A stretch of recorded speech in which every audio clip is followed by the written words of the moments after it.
राष्ट्रपतींनी ज्यावेळी त्या उद्घाटन करून त्या ननी दुनियामध्ये प्रवेश केला त्यावेळेस सर्व प्राण्यांकडे बघून ते अगदी लहान मुलासारखे झाले होते। ते प्रत्येक प्राण्याला हात लावून बघत होते आणि खूप आश्चर्य व्यक्त करत होते की एवढे हुबेहूब कसे काय हे प्राणी झाले।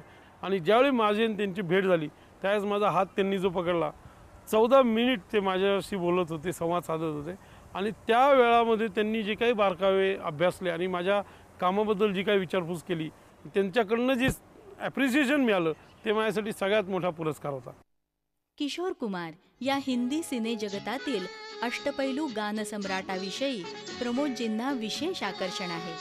त्यांची गाणी प्रवासात असताना नेहमीच प्रमोदजींची साथ करत असतात। रिमझिम गिरे सावन, सुलग सुलग जाए मन, भीगे आज इस मौसम में लगी कैसी ये अगन, रिमझिम गिरे सावन।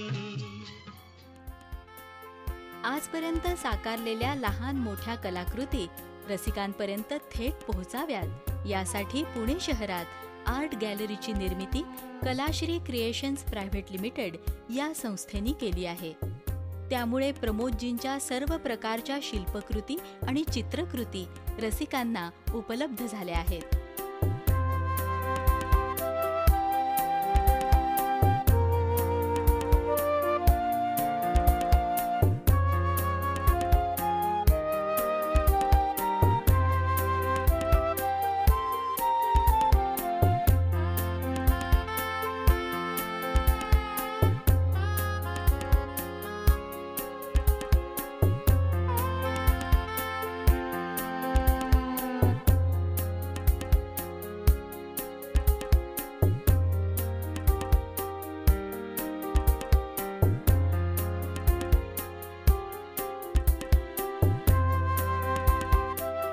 याशिवाय इतर राज्यातही अशा आर्ट गॅलरी निर्माण करण्याचा संस्थेचा प्रयत्न आहे।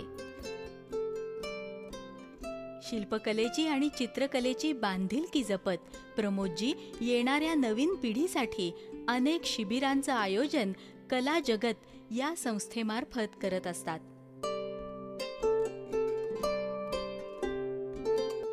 यासाठी लागणारं सर्व साहित्य शिबिरार्थींना मोफत देण्यात येतं।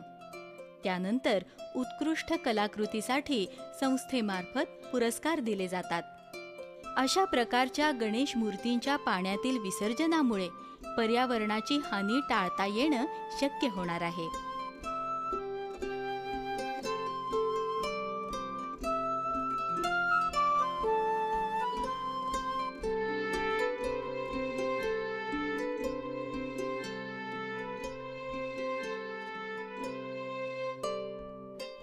एकूण सहभागी झालेले शिबिरार्थी या गणेश मूर्तीची यथासांग पूजा करतात आणि मनोभावे आपल्या घरी प्रतिष्ठापना करतात।